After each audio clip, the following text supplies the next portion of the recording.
210. Aufhören! Aufhören! Also, das könnt ihr doch nicht mit mir machen!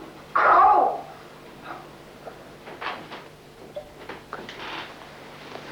Machen Sie weiter. Das mache ich nicht, das breche ich ab. Ich bestrafe den doch nicht so. Der schreit wie ein Stier, ich möchte auch nicht da drin sitzen. Machen Sie weiter. Das Experiment verlangt, dass Sie weitermachen, das ist ganz klar. Ich würde mein Kind auch nicht so bestrafen. Ich habe zwei Söhne, die gehen in die Schule. Das Experiment ist gut, das ist alles gut und schön, aber leider kann ich mich mit Ihnen darüber nicht unterhalten. Wenn wir uns hier länger unterhalten, hat er inzwischen vergessen, was er sagen soll. Er soll schließlich die Wortpaare lernen. Richtig wäre gewesen, Golden und Mond. Haben Sie ihn bestraft nur oder nicht? Nein. Es sind 255.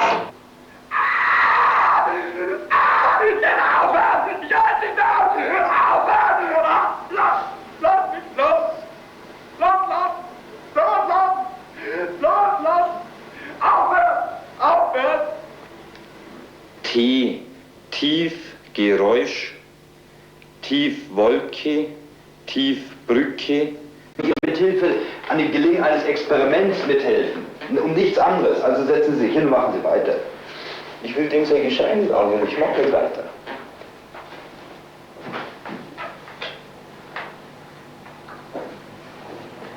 Machen Sie weiter. 315 Volt.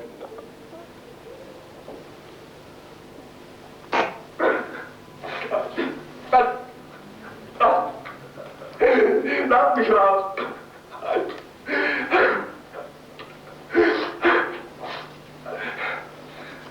Die richtige Antwort heißt Warte nicht mehr. Neubuch. V. Ruhig Lied, ruhig Party, ruhig Kind, ruhig Abend.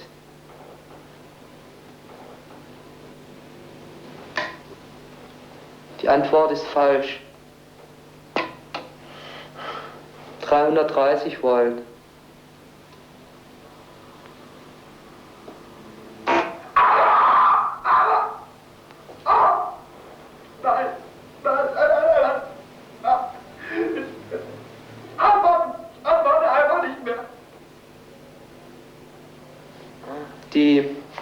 Die richtige Antwort hieß ruhig Abend.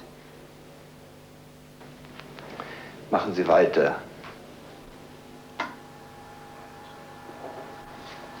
450 Volt. 450 Volt. Ich bestrafe Sie mit 450 Volt. Antwort ist nicht erfolgt. Sie werden mit 450 Volt bestraft.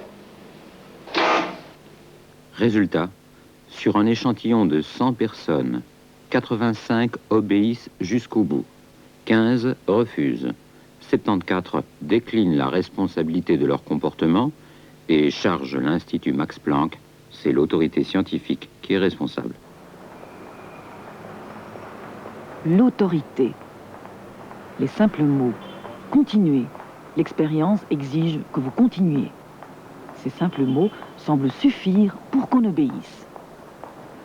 Mais pourquoi ces résultats plus élevés en Allemagne? Pourquoi ces visages cachés? Pourquoi avoir quand même permis la diffusion de ce document? Pour avoir des réponses à ces questions, nous avons invité son auteur à Bruxelles. Bonjour. Nous sommes intrigués de savoir, Hans Lechleitner, pourquoi vous vous êtes opposé à la diffusion de ce document alors que plusieurs télévisions étrangères le réclamaient. Il faut quand même qu'on soit honnête et correct. Et je voulais pas que tout le monde dise « Regardez les Allemands, ils sont toujours les bourreaux ». Parce que vous pensez que dans chaque pays, si on avait fait ce film, on aurait eu les mêmes résultats. Je suis presque convaincu, parce que le problème de l'obéissance est un problème qui existe partout. Pourtant, en Allemagne, au Max Planck, vous avez eu des résultats plus élevés que ceux de Milgram. Pourquoi croyez-vous? Je crois si un réalisateur s'occupe de ce problème, naturellement, il faut tout dans sa domaine pour créer un cadre dans lequel le sujet de l'expérience sont vraiment forcés d'obéir. Vous avez créé un cadre d'obéissance. Oui, peut-être, par exemple, j'ai choisi l'élève, un homme avec des cheveux longs, avec le visage pâle, qui provoque dans quelques milieux l'agressivité. Vous avez accentué ces caractéristiques parce que les psychologues avaient aussi dit que les résultats seraient moins élevés en Allemagne que ceux de Milgram. Et je méfiais de ces experts et je me dis, il faut vérifier si le peuple allemand a appris la leçon du passé. Et en effet, il ne l'a pas appris.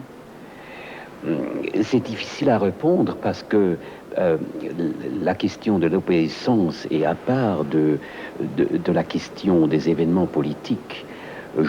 Regardez en Amérique du Sud, regardez partout dans le monde, l'homme, c'est un être qui aime d'obéir, qui a le goût même pour obéir, qui a le goût aussi de donner des ordres. Mais tous les deux côtés sont en nous. Lors du passage de ce film, il y a plusieurs années, cela a provoqué un tollé en Allemagne. Vous avez eu beaucoup de réactions. Est-ce que vous vous attendiez à cela? Et est-ce que ce n'est pas lié justement à ce passé? Le tollé, oui, il était assez de réactions. Si je me rappelle bien, ça date de 16 ans déjà. La critique négative était plus intéressante que la critique positive. La première chose que j'ai appris, c'était que l'homme n'aime pas de savoir trop de ces choses qui se passent dans la poitrine et dans la cervelle. Il préfère de savoir sur les choses qui sont autour de lui. Il aime de faire des frontières dans l'espace. Mais quand on parle de lui-même, il est toujours un peu... il n'aime pas trop.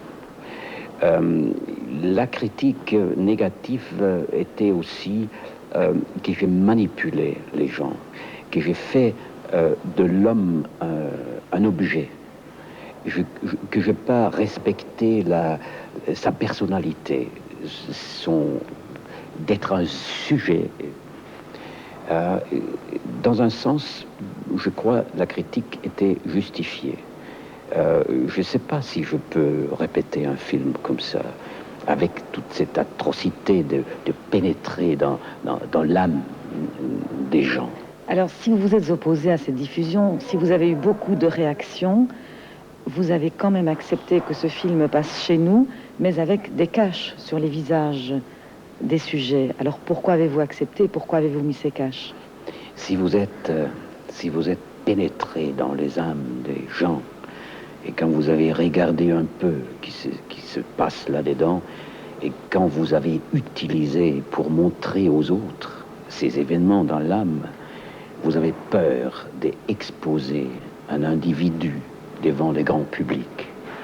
Et c'est aussi par l'honnêteté, mais aussi par la peur, que j'ai décidé de cacher les yeux. Ce ne sont pas les sujets qui vous l'ont demandé? Non, personne ne m'a demandé, mais j'ai eu peur d'exposer de petits hommes qui peut-être regrettent ce qu'ils ont fait devant un grand public, et aussi de les utiliser comme bouc émissaire. Donc partout, pratiquement les mêmes résultats. Ce qui veut dire que 2 personnes sur les 3 que je croise pourraient me torturer si une autorité le demandait. Peut-être lui, peut-être elle, ou moi-même, qui sait?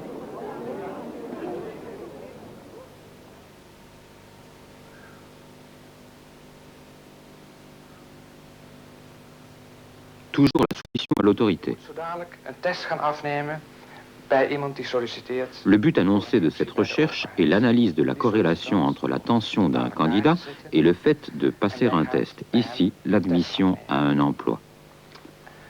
Même schéma expérimental, 3 personnes. L'expérimentateur mène l'expérience et conduit le candidat Kobe, celui qui est censé présenter un examen pour un emploi, dans la salle de test. On lui place des électrodes afin d'enregistrer par ce biais la tension électrique de sa peau, un des paramètres de son stress. Ceci se fait sous l'œil du sujet de l'expérience, ici, une femme. L'expérimentateur lui explique que le candidat chômeur a déjà réussi 2 épreuves, mais il n'aura l'emploi que s'il réussit la 3e épreuve. Pour mener l'expérience, il faut rendre le candidat nerveux en lui faisant des remarques erronées et mensongères. Le candidat a signé une participation volontaire à ce genre d'expérience. Les réponses du candidat apparaissent sur l'écran en même temps que le taux de sa nervosité. Le sujet note les réponses. Il a devant lui une liste de remarques à faire. Le candidat est bien sûr un faux candidat. Il se débranche sitôt l'expérience commencée et il lit les réponses dûment programmées par les chercheurs.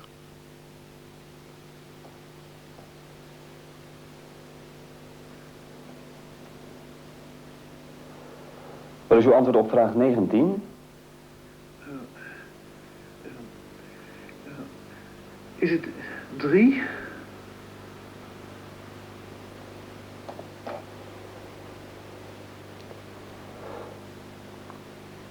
Als u zo doorgaat, zakt u voor de test.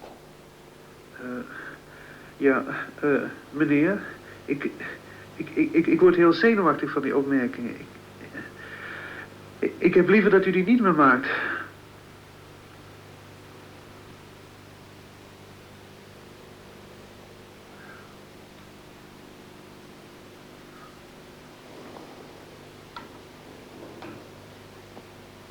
Ik wil die opmerking niet meer maken hoor. Die man wordt er heel zenuwachtig van. U moet gewoon doorgaan.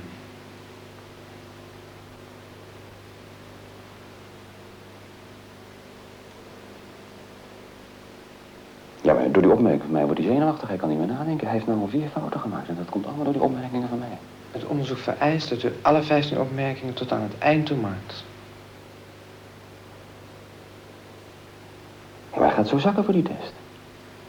Nogmaals, het is noodzakelijk voor het onderzoek dat u alle 15 opmerkingen tot het einde toe maakt. Ja.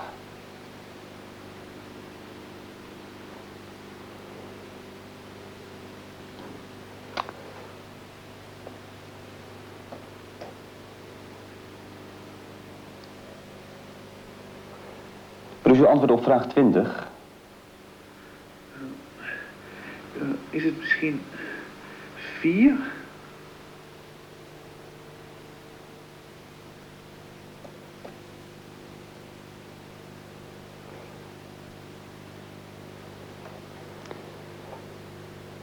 Als u zo doorgaat, zakt u zeker voor de test. Nogmaals, mag ik u vragen, kunt u echt niet stoppen met die opmerkingen?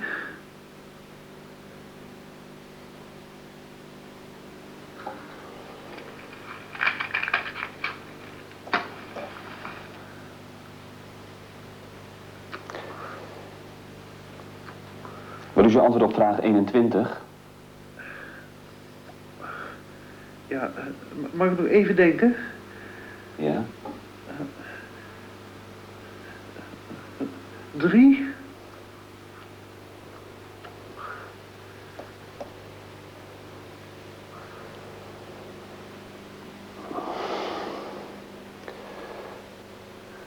Volgens de test lijkt u niet erg geschikt voor deze functie.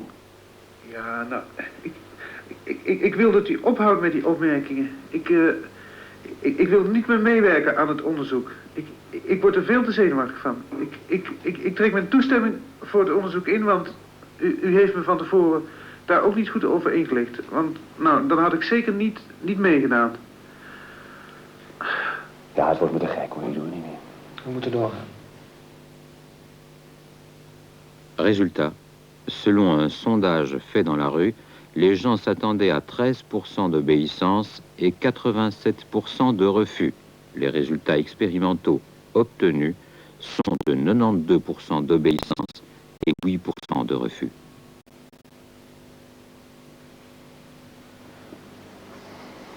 Volgens de test kunt u beter op lagere functies solliciteren. Nou, het is...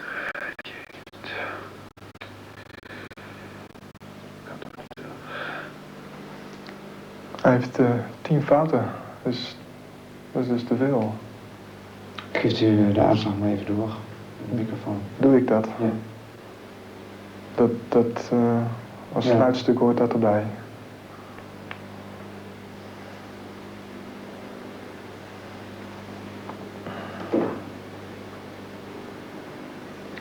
Meneer, u hebt iets te veel fouten gemaakt in deze test. Dus ik moet u helaas meedelen dat u hem onvoldoende gemaakt heeft.